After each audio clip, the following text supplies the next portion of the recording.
And welcome to Thursday. Blessed to be a part of your day.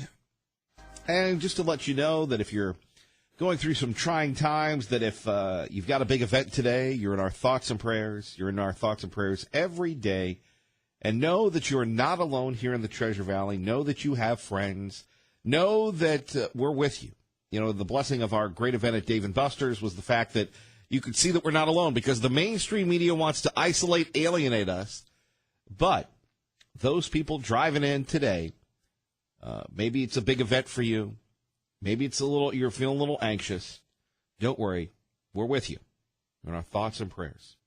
And God will bless you today and every day. Just a shout out to everybody. Sometimes we get so caught up in our own world, we don't understand and have empathy for others. Good folks. Certainly a good folk happens to be the President of the United States. The State of the Union continues to get rave reviews. The Fox News Channel actually beat the broadcast networks. You put the Fox News Channel along with Fox network television together, and they actually have more viewers for the State of the Union than NBC and ABC combined, which is amazing. Joining us now, Senior Director of Communications, Wesley Denton from the Conservative Print Partnership Institute, to talk a little bit about, well, what is next when we're talking about the State of the Union and the state itself. Wesley, good morning. Good morning, Kevin. Really enjoyed listening to the opening there. God bless you, and thank you for all you're doing. Well, let's talk about things that you're doing, keeping the flag of certainly American sovereignty and American citizenship. We've got this big issue concerning possible amnesty, possibly a compromise. Wesley, what can you tell us about it? Well, it's obvious that the president wants to try to find a solution. Obviously, the previous president, Barack Obama, threw a grenade that left it kind of a ticking grenade there for the next president, because he instituted an unconstitutional program in DACA and giving illegal immigrants amnesty, knowing that it would be hard to unwind that once the people came forward. So about 700,000 people came forward and signed up for it. And the courts and the president have determined that it was unconstitutional, and the program's been canceled, been winding down. It'll end in March. And what to do with the people that signed up and came forward and identified themselves as legal immigrants. It's a tough situation. But the problem is that the Democrats aren't budging in negotiations. And unfortunately, I understand why the president put forward the new compromise to try to show his willingness, but he doesn't have a willing partner in negotiations. And a lot of conservatives are worried that the bill that he put forward, or the outline of a bill that he put forward, just goes too far. And the Democrats, if they actually came to their senses, would probably take it. And, you know, we're just hoping that the president sees the problems within the bill and stands up for the rule of law. Wesley, let's talk a little bit more about that, because it seems like whether you're a Republican or a Democrat, except for great conservatives like you and others, that everybody just wants to let this all go away, bring in the amnesty, and call it good, fix a problem that will continue to fester, as we've seen since President Reagan tried to fix it back in '86. Absolutely. And the thing we've learned time and time again is not only when the president instituted amnesty in 1986, which just led to more illegal immigration, because immigrants overseas and outside of the country has just assumed that an amnesty would happen again. Every time we debate amnesty and consider passing it, we get an uptick in illegal immigration, because others try to get in so they can be part of it. And that's kind of one of the problems here. So there's four problems with the plan that the president put forward that conservatives have. Obviously, we're very thankful of the leadership that he's shown on immigration. When nobody running in the Republican primary was really standing up on this issue, he came forward and was a champion for sovereignty and rule of law. But in this compromise, number one, he expands the amnesty giveaway from 700,000 that have signed up to the estimate is 1.8 million that could be possibly eligible for it. So it's another million people that never actually signed up. But the truth is, we don't know the actual number. It could be 3 million. It could be 4 million, because we don't have a good count of all the are here illegally that would qualify for this. The other problem is that the amnesty would be immediate, but the border security and the reforms, many of them would be delayed and possibly not happen at all. We've seen this many times. We've put a lot of money towards the border, and for some reason that never actually goes to border security.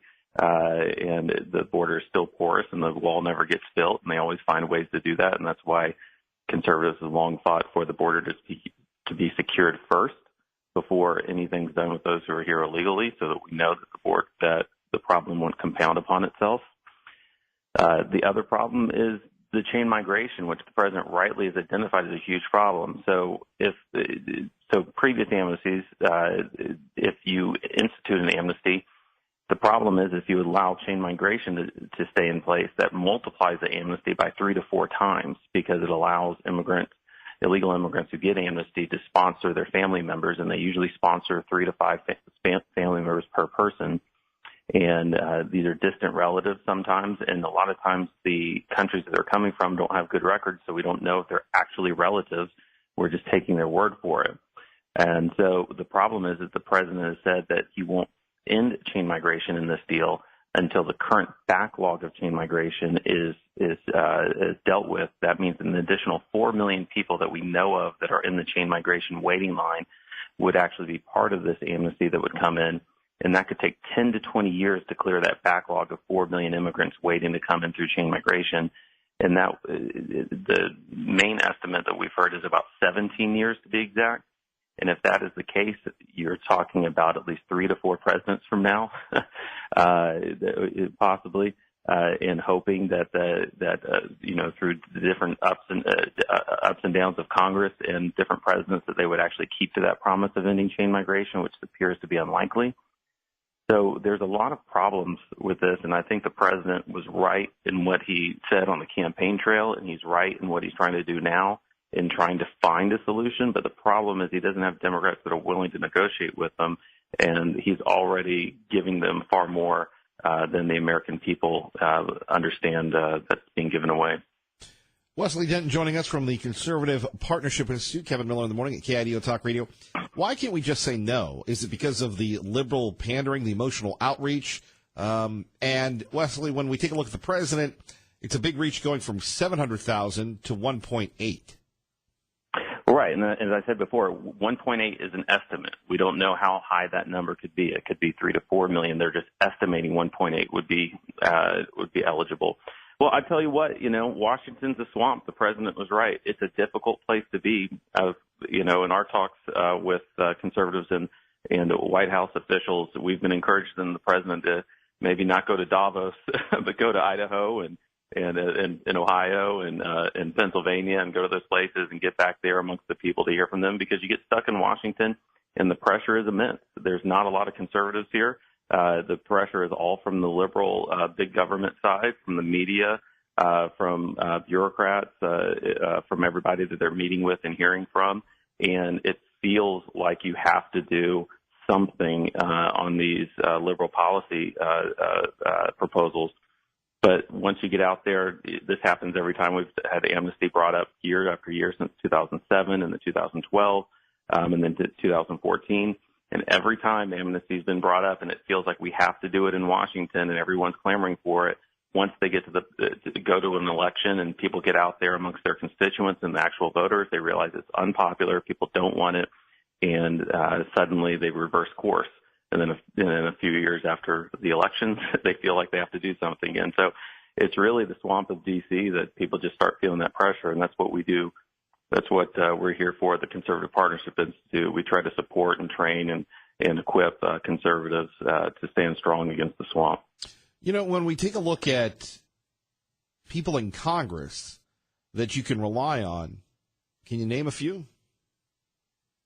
Yeah, there's a lot of great conservative leaders here. Obviously, you've probably heard of the House Freedom Caucus that have been really standing up strong in the House of Representatives. People like Representative Mark Meadows, Representative Jim Jordan, Dave Bratt. There's a lot of folks on the House side, and on the Senate side, you have people like Senator Mike Lee, Senator Ted Cruz, Senator Tom Cotton's been a leader on immigration, Senator Perdue from Georgia. There's a lot of great members, and the problem is probably more than half of the Republican conference on the House side and the Senate side they tend to be very conservative. However, a lot of them, unfortunately, when they get here, don't have the courage of their convictions and feel beat down by Washington and the media and feeling like they can't act out on the principles they actually believe.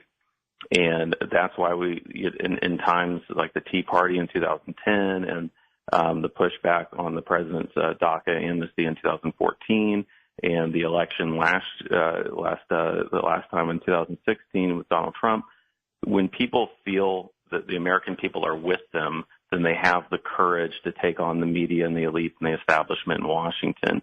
When things are quieted down and they see the protests out there, that it's all the left is riled up and they're not seeing a lot of stuff from the right, it gives them pause. It makes them feel like, well, maybe we need to compromise more. Wesley, what can people do?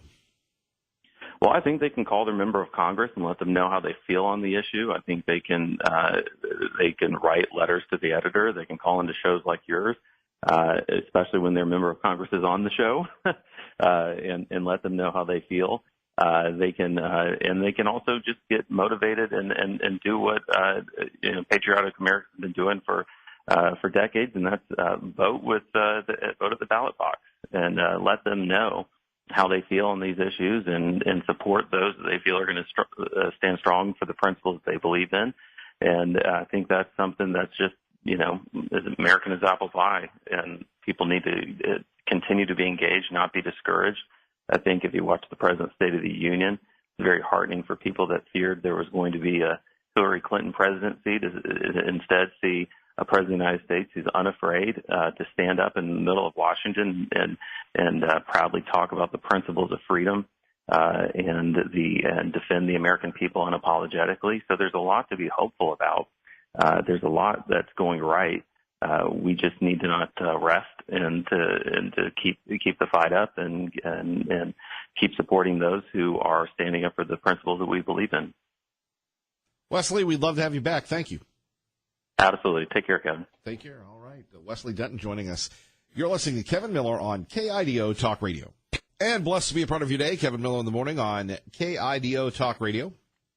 Yesterday we got into this a little, and we didn't get to hear the whole thing. And this is the president talking a little bit about the challenges that Wesley Denton just brought up when we're talking about immigration, illegal immigration, and its impact it's having not only east of the Great River, but here in the Treasure Valley. You hear that gangs are a problem. Let's take a listen at KIDO Talk Radio. For decades, open borders have allowed drugs and gangs to pour into our most vulnerable communities. They've allowed millions of low-wage workers to compete for jobs and wages against the poorest Americans. Most tragically, they have caused the loss of many innocent lives. Here tonight are two fathers and two mothers, Evelyn Rodriguez, Freddie Cuevas, Elizabeth Alvarado, and Robert Mickens. Their two teenage daughters, Kayla Cuevas and Nisa Mickens, were close friends on Long Island. But in September 2016, on the eve of Nisa's 16th birthday, such a happy time it should have been, neither of them came home. These two precious girls were brutally murdered while walking together in their hometown. 6 members of the savage MS-13 gang have been charged with Kayla and Nisa's murders. Many of these gang members took advantage of glaring loopholes in our laws to enter the country as illegal, unaccompanied alien minors and wound up in Kayla and Nisa's high school. Evelyn, Elizabeth, Freddie, and Robert, tonight everyone in this chamber is praying. Everyone in America is grieving for you. Please stand. Thank you very much.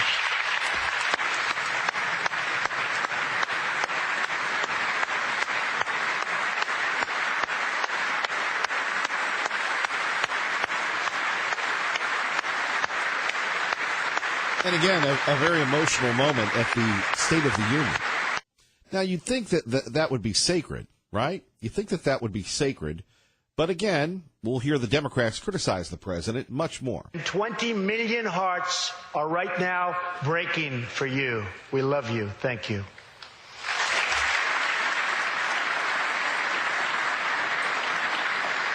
While we cannot imagine the depths of that kind of sorrow, we can make sure that other families never have to endure this kind of pain. Tonight I am calling on Congress to finally close the deadly loopholes that have allowed MS-13 and other criminal gangs to break into our country. We have proposed new legislation that will fix our immigration laws and support our ICE and Border Patrol agents. These are great people. These are great, great people that work so hard in the midst of such danger so that this can never happen again.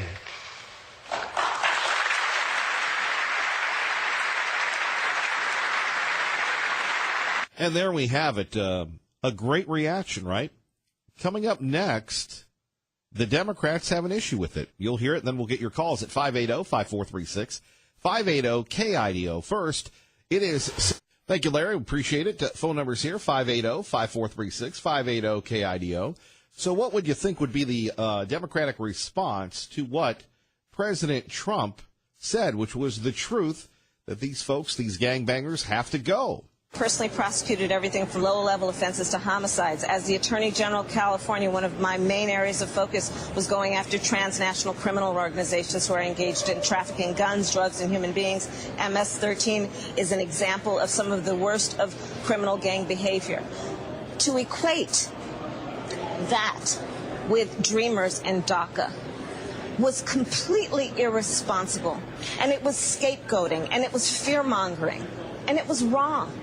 It was wrong. It was wrong technically in terms of the nature and character of these populations and in terms of the difference in terms of who they are and how they live their lives. And it was wrong because that's not what leaders are supposed to do. We're not supposed to convince the American public of policy because we make them afraid.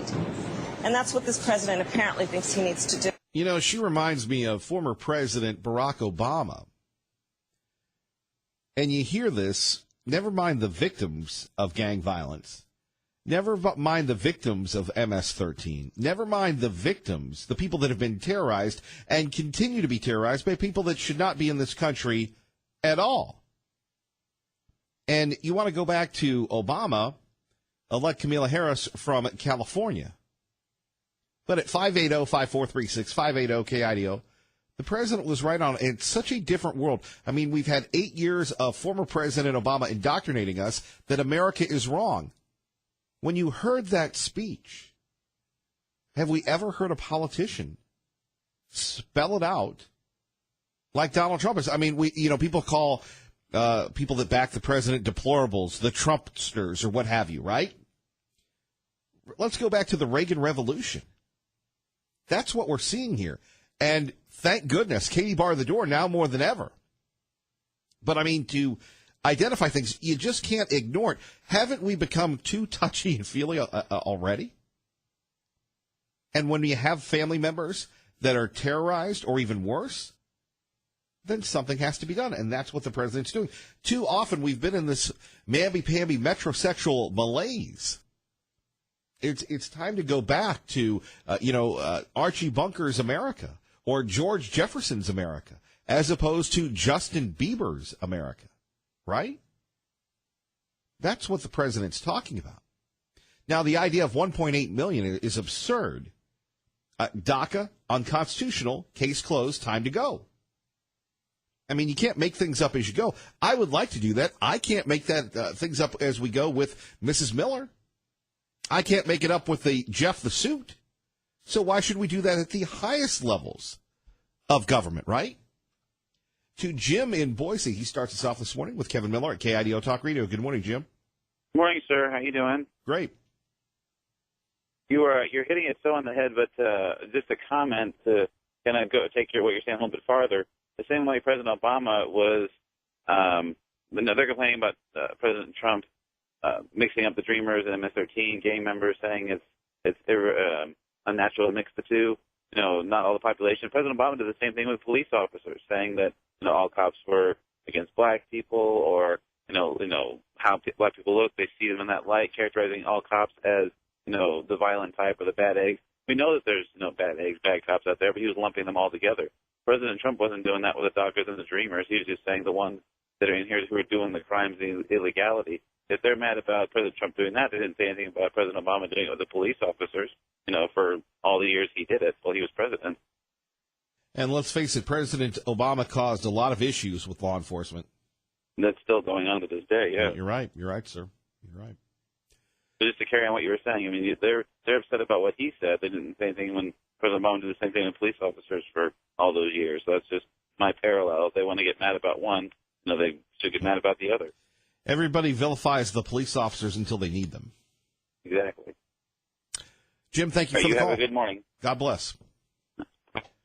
You're listening to Kevin Miller on KIDO Talk Radio. Good morning, Maggie. Good morning. And Kevin Miller in the morning. Don't forget, February 10th, 50 for 50. We'd love for you to stop by. Dave and Buster's from 4 to 6 will be doing a live show, perhaps even a roast of Kay Millie, celebrating 50 years on God's green earth. Hopefully we'll make it by then. And we would love to see you there. Coming up, we'll have information for you and how you can be a part of it. Of course, your donations of non-perishable food items will benefit our friends at the Boise Rescue Mission. And coming up, we've got the final tickets to the 2018 Gubernatorial Second Amendment Forum from our friends at the Idaho Second Amendment Alliance. Our friend Greg Pruitt will be in town, and we'll talk a little bit about the Castle Doctrine as we roll along. But KIDO Talk Radio, right here on 107.5 FM, 580 AM, your proud home for Fox News on the radio, and that means we get to talk to Rachel Sutherland live from Capitol Hill. Rachel, good morning. Hey, good morning, Kevin. Before we get to the train, are people still talking about the State of the Union and the reaction to it, ma'am? Not as much. No, I think everything has shifted to the memo. So if you haven't heard about the memo and the other memo, you're under a rock. And this memo, Kevin, better be good. I am so with you, Rachel. Now, we can go back to the days when the Drudge Report was still in its infancy and people were going, oh, this revelation is going to be whatever, and it never lived up to it. So you're right. This memo better be good. Yeah, and in fact, Congressman Mark Meadows was just on the channel, Fox News channel, talking about this. He's out at that retreat with the Republican lawmakers saying, he won't name names and specifics, but lawmakers who've seen it, Republicans are saying basically that the FBI used the Steele dossier as a basis to get a warrant to spy on the Trump campaign. Of course, that dossier we now know is Oppo research paid for by Democrats. So if that's true, that would be a big deal. Democrats are saying, hold up, Adam Schiff, the top Democrat on the House Intelligence Committee, says that there are now changes that were made to the document before it went to the White House. And he says, hold up, this isn't cool. But now Republicans are saying those changes were made to correct grammatical errors and to satisfy the concerns of the FBI. So it goes round and round. I'm with you on that. I like that. Hold on. Then we've got the memo. Then we've got this other memo that we haven't seen, but it's even bigger. It's crazy. Speaking of crazy, hard to believe that a train taking GOP lawmakers to the winter retreat yesterday has a big crash. Some people are injured. Other people are rolling along. What's the latest? Well, the NTSB is on the scene of this crash outside Charlottesville, Virginia. It's a very rural area.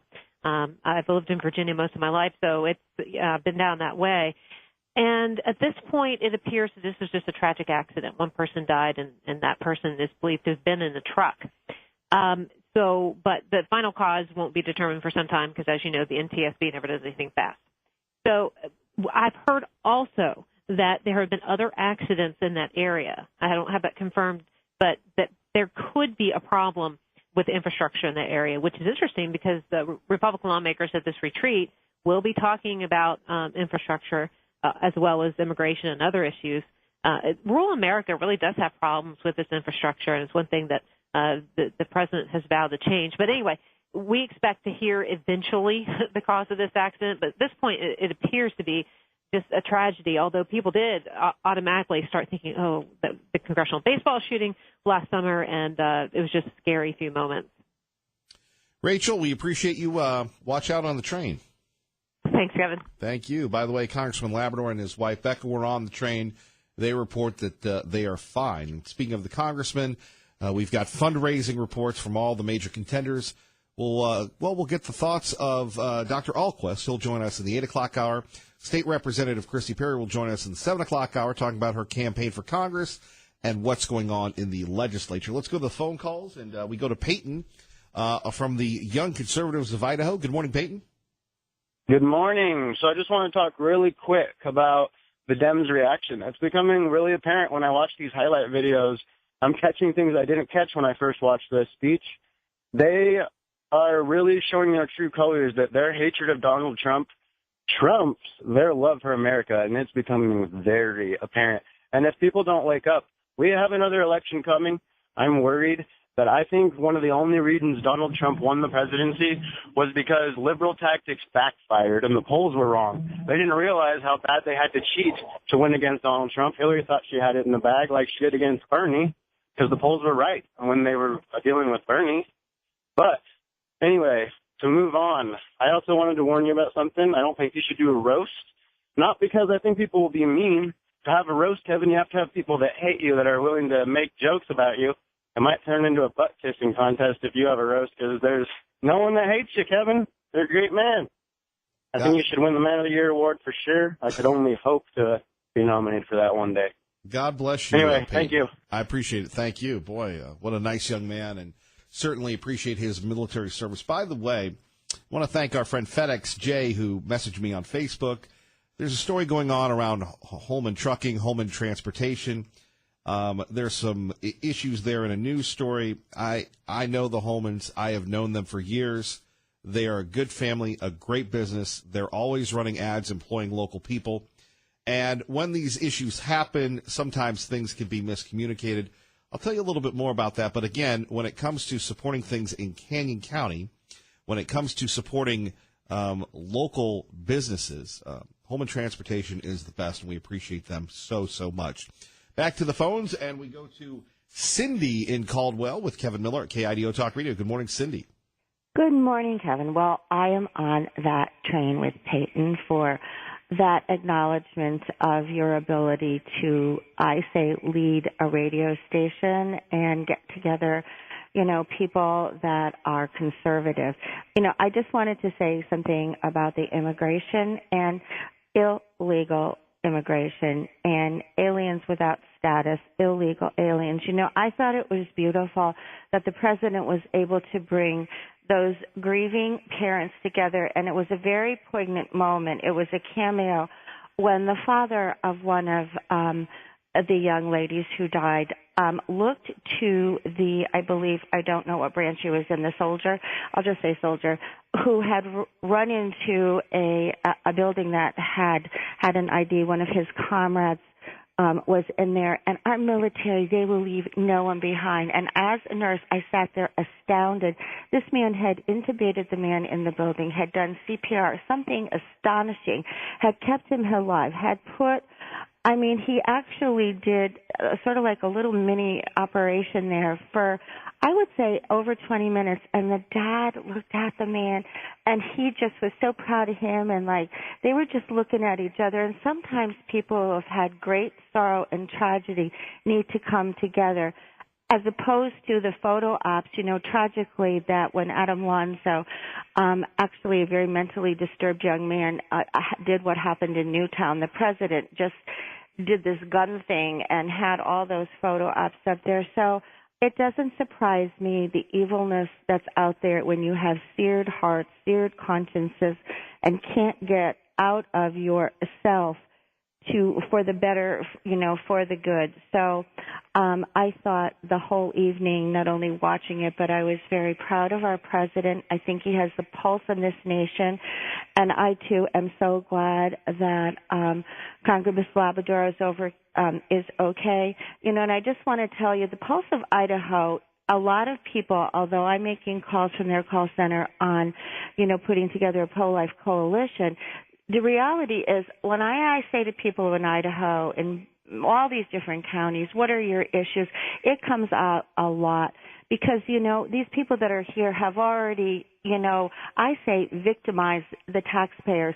They have also money that goes into the schools, money that goes into housing, money that goes into our prison system, money that goes into everywhere. I would like to see what is put back, on the other hand, by these parents and these others who have already had people here illegally, that I would like to just put that out there.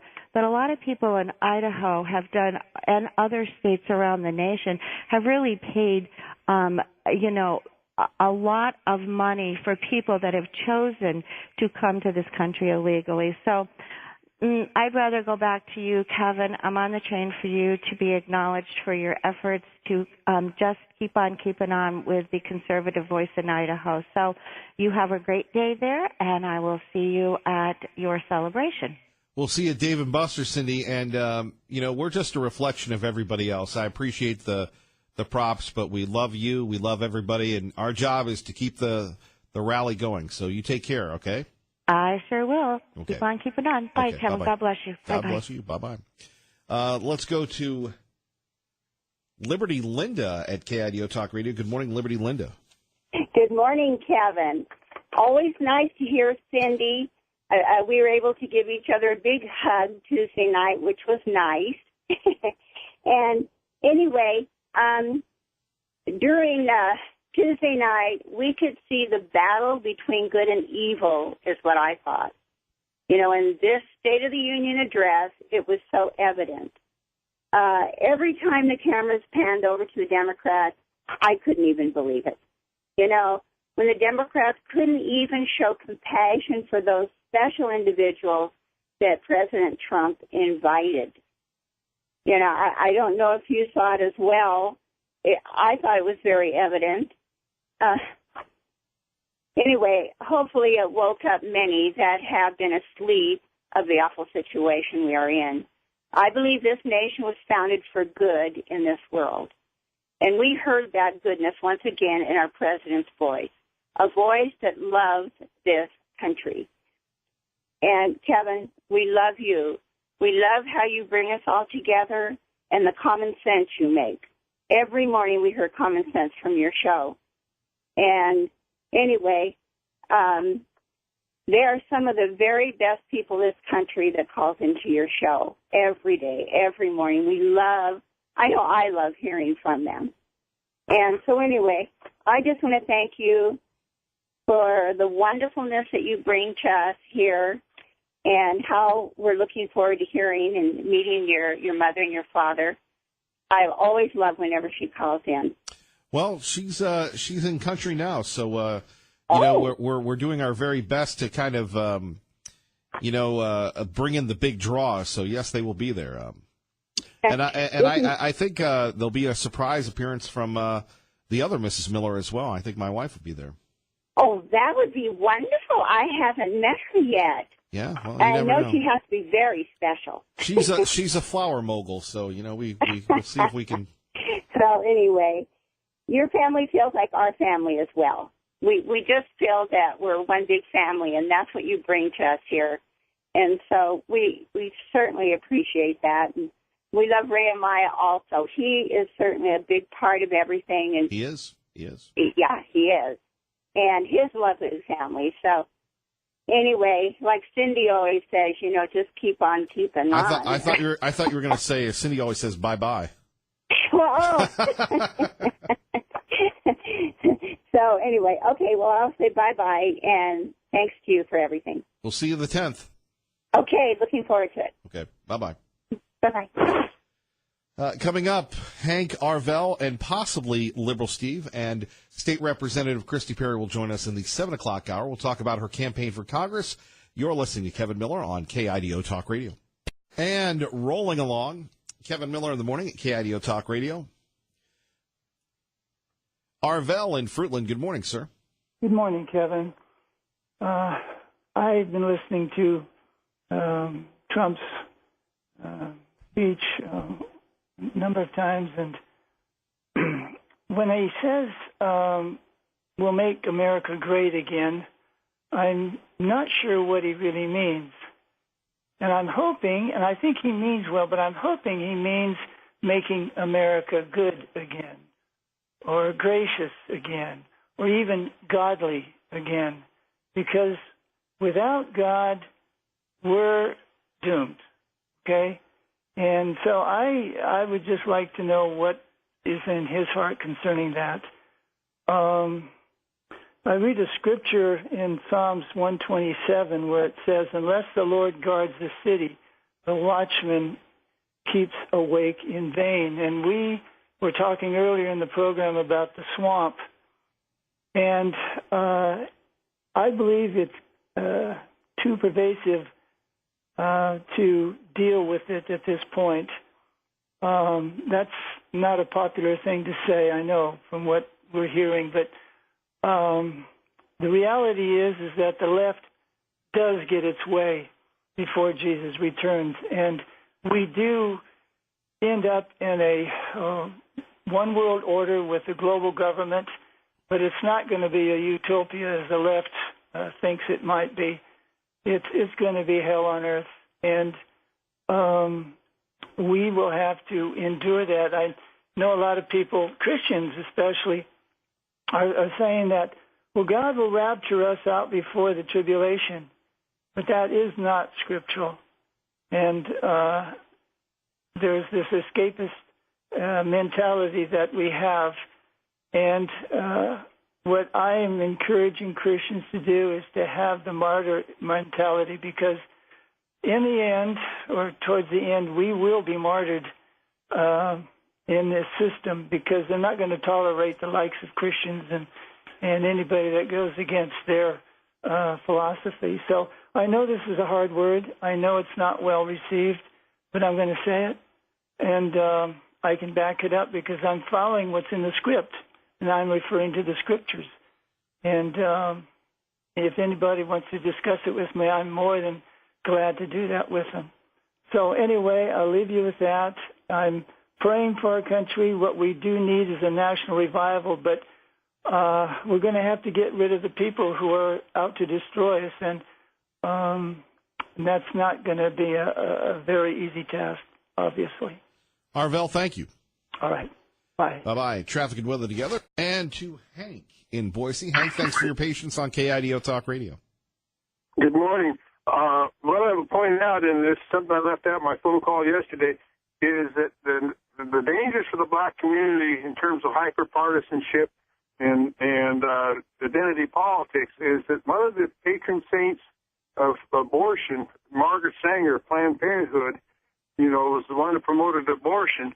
70% of the aborted babies are black. And this is abortion is a sanctum in the Democrat Party. And Margaret Sanger was a virulent racist in reality. She may be the patron saint of Gloria Steinem or for that matter,